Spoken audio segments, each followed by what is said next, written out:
कैसे हैं आप सब। आज मैं फिर हाज़िर हूँ एक न्यू व्लॉग के साथ। आज का व्लॉग जो है वो हमारा पिछला व्लॉग है उससे रिलेटेड, यानी जो हमारा पार्ट 1 मैंने आपका व्लॉग बनाया था आप लोगों के लिए, ज़िंदगी हसीन है पार्ट 1 व्लॉग, उसी का आज जो है ना पार्ट 2 व्लॉग है। आज भी हम ना अपनी मोटिवेशनल स्टोरी के ऊपर बात करेंगे, दिल की थोड़ी सी बातें करेंगे इस व्लॉग में। सो स्टार्ट करते। सबसे पहले मैंने उस व्लॉग में जो बात एंड की थी मैं वहीं से स्टार्ट करूँगी कि ना मेरे हिसाब से जो मेन तरबियतगाह कहते हैं ना लड़कियों की होनी ज़रूरी है। जिस तरह तरबियत लड़कियों की ज़रूरी है ना, उसी तरह तरबियत पे हक़ लड़कों का भी है।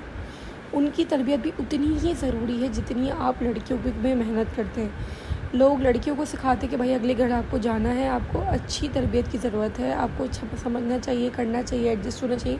इसी तरह मुझे समझ में नहीं आता कि माएँ लड़कों को क्यों नहीं सिखाती। मैं ख़ुद भी 2 लड़कों की माँ हूँ।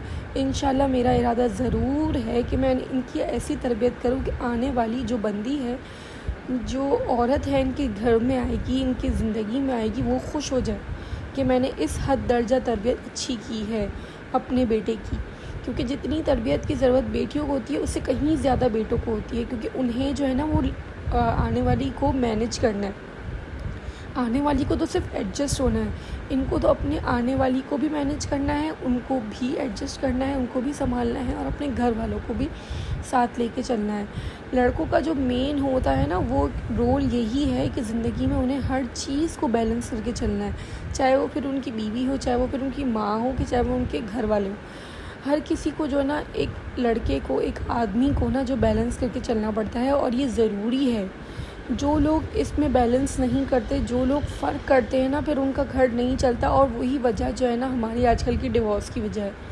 मेन मेरे हिसाब से जो है ना इशू है वो यही है। और दूसरा ये है कि लड़कियां आजकल जो है ना अपने आप को इंडिपेंडेंट होकर ना कुछ और ही समझ बैठी हैं। इंडिपेंडेंट होने का मतलब ये नहीं होता कि आप आज़ाद ख्याल हैं, आप जो चाहे कर सकती हैं, ऐसा कुछ नहीं होता। अल्लाह ने औरतों की एक लिमिट रखी है और उन्हीं लिमिट पे औरतों को रहना चाहिए।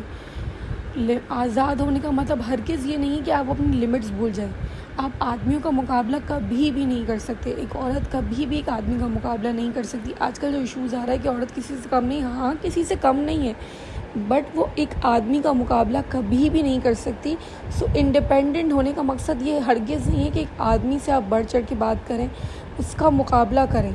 इसका मतलब है कि आप पैसे से इंडिपेंडेंट हो, आप अपनी मर्ज़ी से इंडिपेंडेंट हो, कि आप मर्ज़ी से खा पी सकती हैं, आप उठ सकती हैं, जा सकती हैं, आ सकती हैं। ये इंडिपेंडेंट ज़रूरी है कि आप अपनी कमा सकती हैं, आप अपना घर चला सकती हैं। ये इंडिपेंडेंट होना ज़रूरी है। बट जो आजकल लोग इंडिपेंडेंट का गलत फ़ायदा उठाते हैं कि आज़ाद होने के हिसाब से वो मर्द का मुकाबला करते हैं, तो ऐसा कभी भी नहीं होता। एक ये भी मेन जो है ना आपकी वजह है।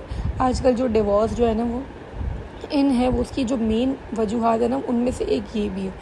मुझे लगता है कि आदमी औरत दोनों में कॉम्प्रोमाइज़ की जो आजकल है ना कमी हो गई है। पढ़ाई जितनी बढ़ती जा रही है ना, लोगों में उतनी ही जाहिलियत जो बढ़ती जा रही है। उन्हें ये समझ नहीं आ रहा कि किस चीज़ का कितना बैलेंस रखना चाहिए। इस वजह से तो है ना घरों में लड़ाई भी होती है, घरों में प्रॉब्लम्स भी होती हैं। सो ये मेन वजूहात मेरे हिसाब से जो है ना बेस्ट है कि ना इसकी वजह से जो है ना आजकल जो है ना वो डिवोर्स वगैरह हो रही हैं। आप लोग क्या सोचते हैं इस बारे में, मुझे अपनी कमेंट्स में राय ज़रूर दें। और अगर आपको मेरा व्लॉग अच्छा लगता है तो पहले मेरे चैनल को सब्सक्राइब करें। और अगर आप इसी तरह मोटिवेशनल स्टोरी देखना चाहते हैं मेरे व्लॉग्स की, तो मुझे कमेंट सेक्शन में बताएं, ताकि मैं इसी तरह जो है ना वो मोटिवेशनल स्टोरीज़ बनाती रहूं। फिर आ जाते हैं हम अपनी उसी बात को, टॉपिक को जहाँ हमने आधा छोड़ा कि मेरे हिसाब से तो यही सब जो है ना वो डिवोर्स की वजूहात है। बट मेरे हिसाब से हमें ना हर हाल में, हर हालात में जो है ना अल्लाह का शुक्र अदा करना चाहिए। औरतें जो है ना, आदमी के पास पैसा नहीं होता तो कॉम्प्रोमाइज़ नहीं करती, वो उन्हें छोड़ के चली जाती कि भाई इसके पास कुछ भी नहीं है। पैसा जो है ना वो औरत के नसीब से आता है, ये औरत नहीं समझती।